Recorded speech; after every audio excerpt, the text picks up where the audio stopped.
Now let's graph another sine function, this time with a couple of different transformations going on. So the first thing that I need to do is lay out a coordinate axes, and notice that I've chosen to use denominations of pi for the x-axis, and also notice that I've extended this one because maybe I want to catch more than one period of this sine function for once. Alright, so the best place to begin is with my parent function. I know that 2 times the sine of x plus pi halves is somehow going to look like y equals the sine of x. So I can begin by graphing y equals the sine of x very neatly. You can pause this video until you have that graphed. Okay, now that I've got the parent function graphed, I want to graph y equals 2 times the sine of x. Now this is the amplitude that's changing. So this is going to make my function twice as tall or twice as, low, twice as high or twice as negative at any given point.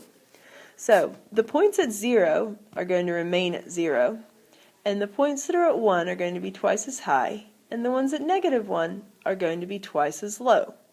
Once I know this, it's just a matter of connecting the points into a very accurate looking y equals sine of 2x.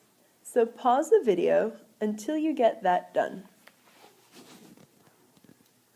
Okay, there's one more transformation that I need to deal with in graphing this sine function, and that is my horizontal shift of pi halves.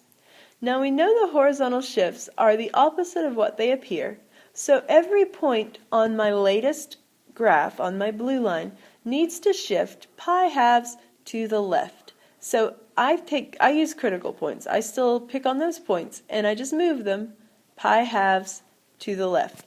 And after I've done that enough times, I can see where the next function transformation is going to end up.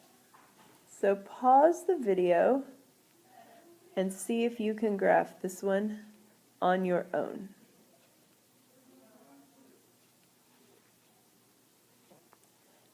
Alright, did you get it graphed?